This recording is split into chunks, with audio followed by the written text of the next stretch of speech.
Assalamualaikum warahmatullahi wabarakatuh. Perkenalkan, nama saya Sukreni dengan NIM PO7132322121095 dari kelas D3B tingkat 2. Di sini saya akan menjelaskan mengenai trematoda.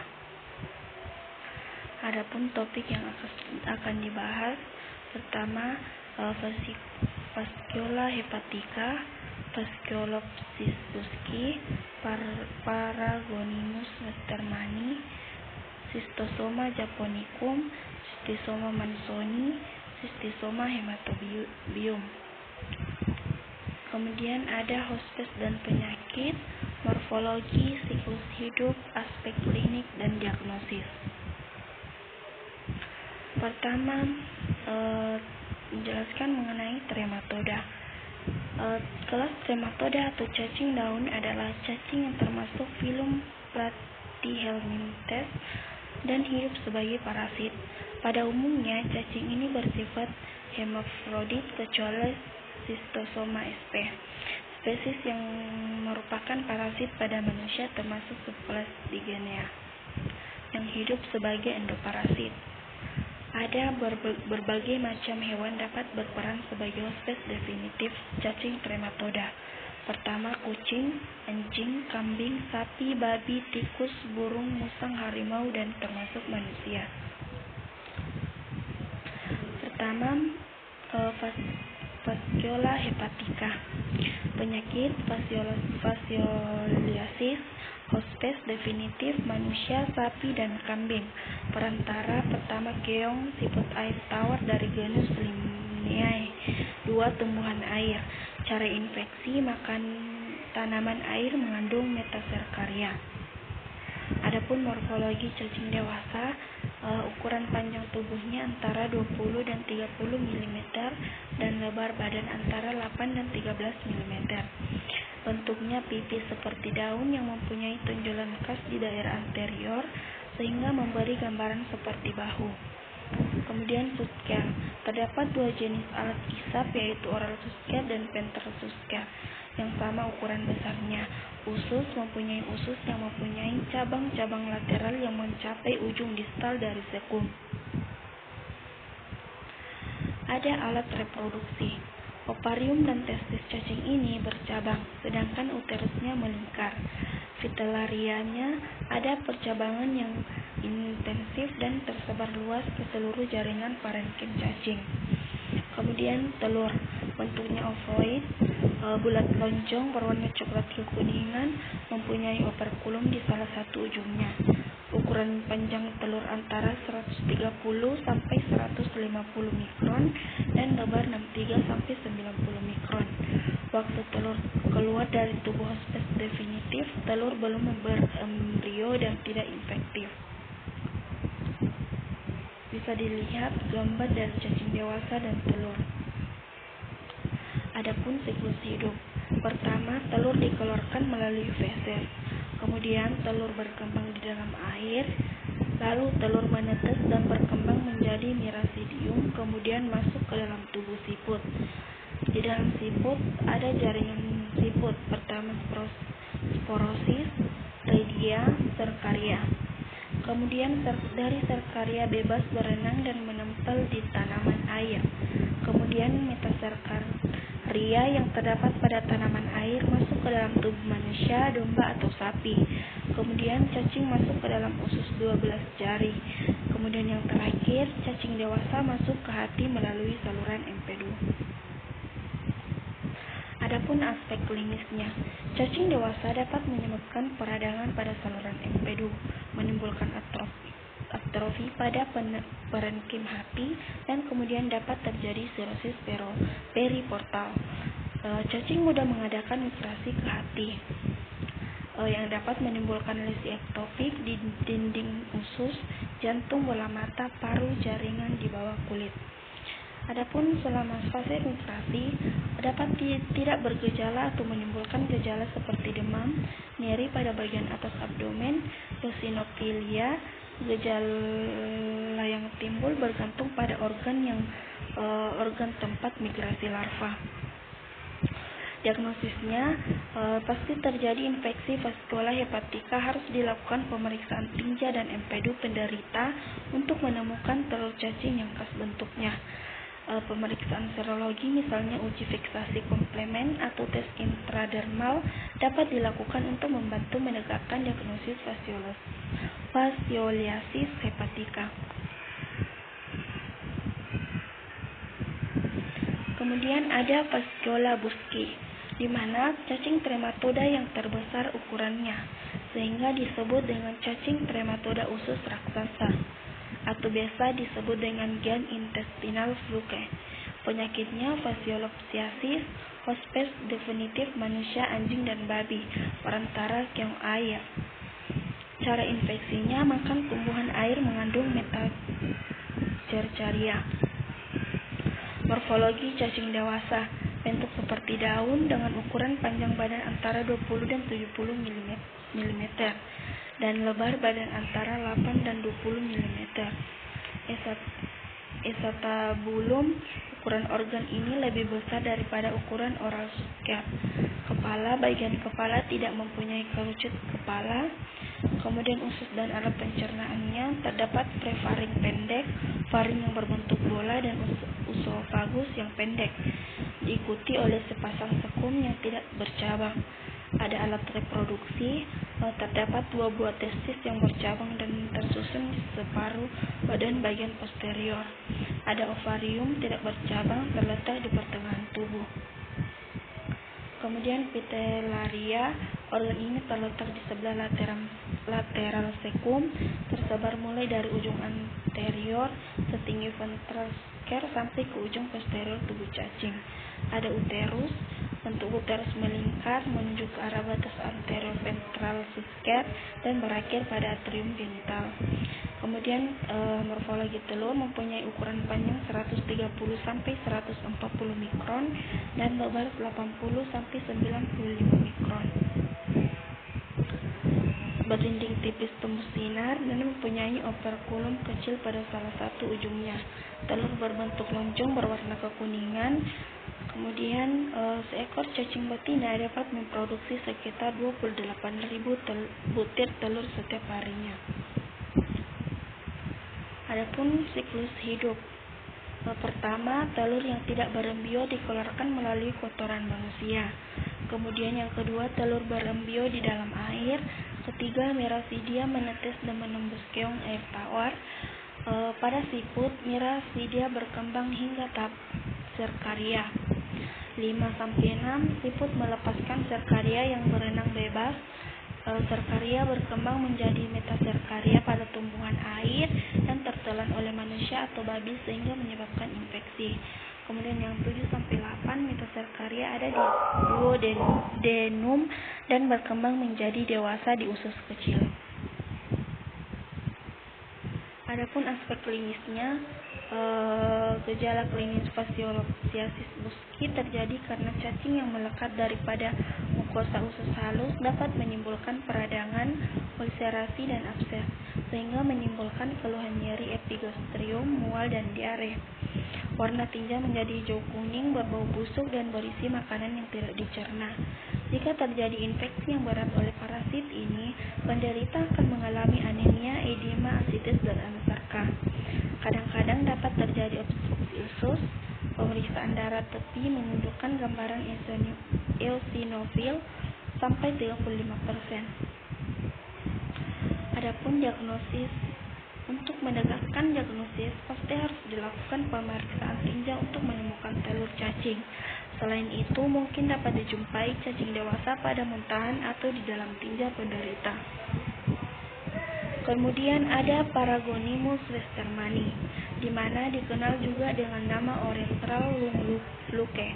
Penyakit fasciolopsiasi, penyakit definitifnya manusia, kucing, anjing, harimau, serigala, dan lain-lain, perantara keong air tawar dan udang air tawar. Cara infeksi, makan ketam atau udang mengandung metacercaria dimasak kurang matang. Adapun morfologi cacing dewasanya, pertama berbentuk lonjong, ovoidal berwarna coklat kemerahan dengan panjang badan sekitar 16 mm dikali 8 mm dan ketebalan 5 mm. Pada waktu hidup cacing paru berbentuk seperti sendok, sedangkan jika telah mati bentuknya menjadi bulat lonjong mirip biji kopi. Kutikula cacing ini memiliki kutikula berspina yang merupakan ciri khas morfologinya. Ada susker. Cacing paru mempunyai dua jenis alat hisap, yaitu oral susker dan ventral susker yang sama besar. Ada Vitellaria. Kelenjar vitelin ini mempunyai banyak cabang, memenuhi seluruh bagian tepi badan parasit. Adapun alat reproduksi, pertama terdapat dua buah testis berlobus yang tidak teratur bentuknya, yang terletak berdampingan pada sepertiga tubuh di bagian posterior. Adapun ovarium terletak di bagian anterior dari testis dan berada di bagian posterior dari ventral susker. Ovarium juga mempunyai lobus-lobus. Morfologi telur, pertama Paragonimus berwarna kuning kecoklatan, berbentuk lonjong dengan ukuran sekitar 95 x 55 mikron. Kemudian telur cacing ini mempunyai operkulum datar yang menebal tepinya. Sekitar baru keluar dari tubuh induknya, telur belum berisi mirasidium. Seperti gambar di PPT ada cacing dewasa dan juga gambar telur.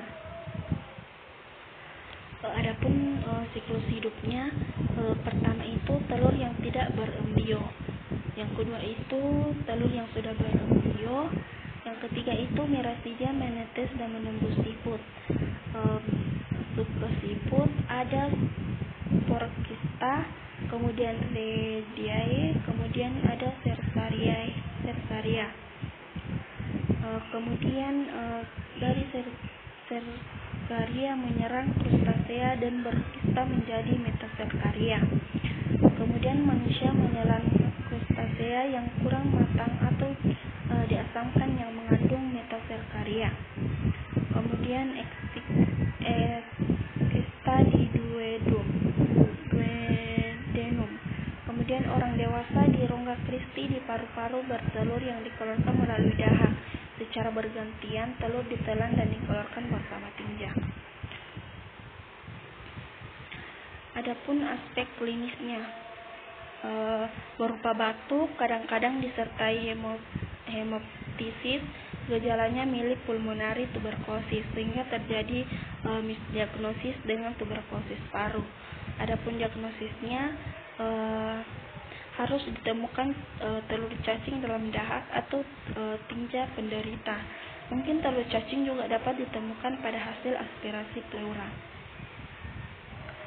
Adapun Schistosoma sp, di mana trematoda yang sistem reproduksinya tidak hermafrodit. Ada 3 spesies Schistosoma. Pertama, Schistosoma japonicum, Schistosoma mansoni, dan Schistosoma haemotobium. Pertama, kita akan membahas mengenai Schistosoma japonicum. Penyebaran ini di timur jauh atau Cina, Filipina, dan Indonesia di Sulawesi Tengah, tepat di Danau Lindu dan Lembah Napu. Penyakit Schistosomiasis japonicum atau Oriental Schistosomiasis. Hospes definitif manusia, kucing, dan anjing. Perantara keong Onsomelania. Cara infeksinya penetrasi kulit oleh Cercaria. Adapun morfologi cacing dewasa ditemukan dalam vena porta dan vena mesenterica superior dengan sistem ekskresi berupa seks api atau beserta dengan saluran-salurannya. Jantan tubuhnya lebih besar daripada betina, bentuknya seperti daun terlipat. Bagian kaudal dari ventral susker membentuk celah, testis berbentuk bulat, jumlah 6-8 buah. Kutikula halus, tidak ada tonjolan-tonjolan. Kemudian di betina tubuhnya langsing panjang 1,9 cm, ovalirum di tengah tubuh, uterus berisi telur. Adapun telurnya, Schistosoma japonicum telurnya berbentuk oval berukuran 67 mikrometer dikali 50 mikrometer, mempunyai spina telur berupa lateral knob. Seperti pada gambar ada telur cacing dewasa dan juga lateral knob. Kemudian yang kedua, Schistosoma mannsoni. Biasa juga disebut dengan Schistosoma americanus karena banyak ditemukan di Afrika dan Amerika Selatan. Penyakit Schistosomiasis mannsoni atau Schistosomiasis usus. Hospes definitif manusia dan kera. Perantara keong air tawar Bempalaria sp. Cara infeksi penetrasi kulit oleh Cercaria. Adapun morfologinya, cacing dewasa ditemukan dalam vena mesenteria di daerah usus besar, segmen distal ileum, dan kadang-kadang juga didapat dalam vena intrahepatik. Jantan tubuhnya lebar, panjang 1 cm, kutikula ada tonjolan-tonjolan kasar, testis jumlah 8-9 buah. Betina tubuhnya langsing, panjang filariform, ukurannya 1,4 cm. Ovarium terletak di pertengahan tubuh bagian anterior. Di dalam uterus terdapat telur. Cacing betina sering terdapat di dalam celah. Telur berbentuk oval berukuran 114-175 mikrometer dikali 45-60 mikrometer. Mempunyai spina telur lateral dan berwarna coklat kekuningan. Seperti pada gambar, ada gambar telur, cacing dewasanya, dan ada juga spina lateral. Kemudian yang ketiga ada Schistosoma haematobium. Biasa juga disebut dengan vesical bloodstock fluke karena habitat pada pembuluh darah vena di vesica caurinaria dan plexus venosus di daerah pelvis. Penyebaran di Afrika dan Timur Tengah. Penyakit Schistosomiasis haematobium, hospes definitif pada manusia. Cara infeksinya penetrasi kulit oleh Cercaria. Ada morfologi jantan. Cacing jantan berukuran 10-15 kali 0,8 sampai 1 mm. Kutikula diliputi bintil-bintil halus dengan jumlah testis 4-5 buah. Betina, cacing betina berukuran 20 mikrometer. Ovarium berada di pertengahan tubuh bagian posterior. Telur berukuran 112 sampai 179 mikrometer dikali 40 sampai 70 mikrometer, mempunyai spina terminalis. Seperti pada gambar morfologi telur, cacing dewasa, dan juga ada spinal terminalis. Kemudian Schistosoma sp.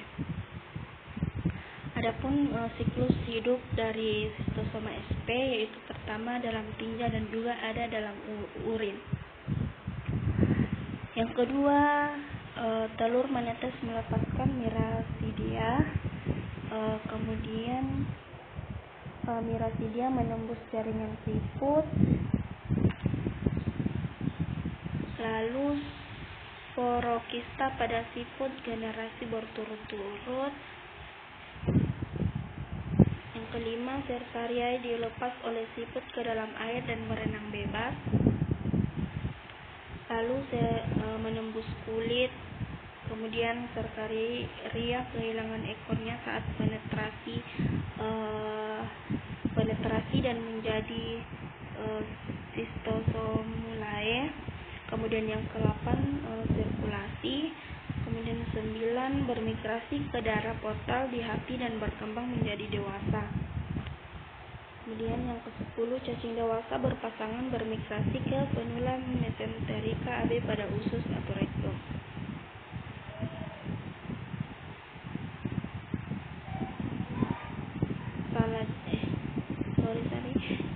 Ke-10 cacing dewasa berpasangan bermigrasi ke Venula mesenterica pada usus atau rektum. Bertelur yang bersirkulasi ke hati dan dikeluarkan melalui tinja.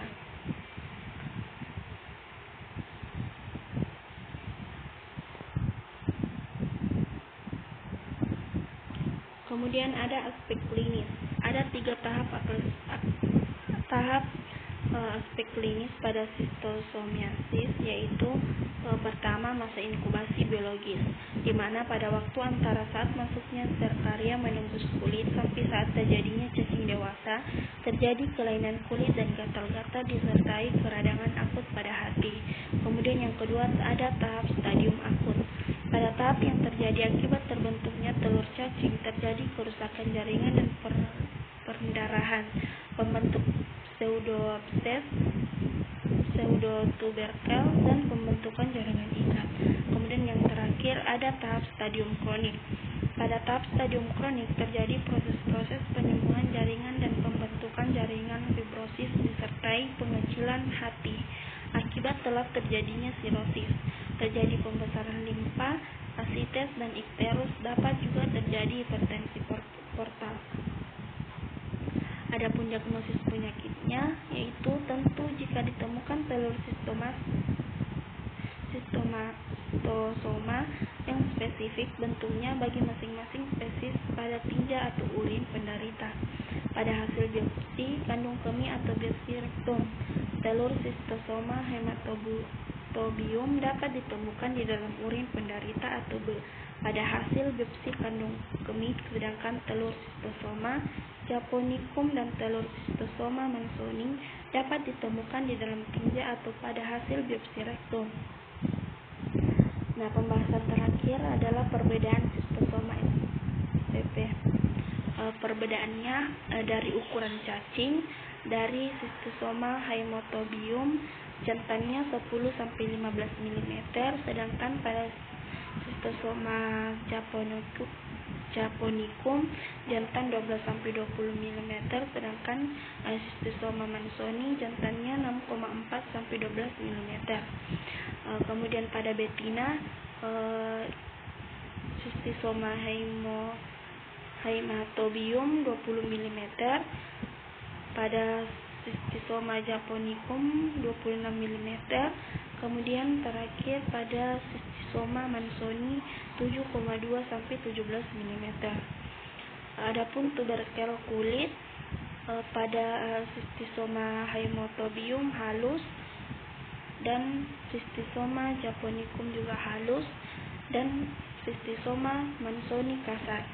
Testisnya Schistosoma hematobium 4-5 buah, sedangkan pada Schistosoma japonicum 6-8 buah, dan yang terakhir Schistosoma mansoni 8-9 buah. Ovariumnya pada Schistosoma hematobium di pertengahan tubuh bagian posterior, sedangkan pada Schistosoma japonicum di pertengahan tubuh, dan pada Schistosoma mansoni di pertengahan tubuh bagian anterior. Adapun spina telur pada Schistosoma hematobium terminal, pada Schistosoma japonicum berupa lateral knob. Kemudian yang terakhir pada Schistosoma mansoni itu lateral.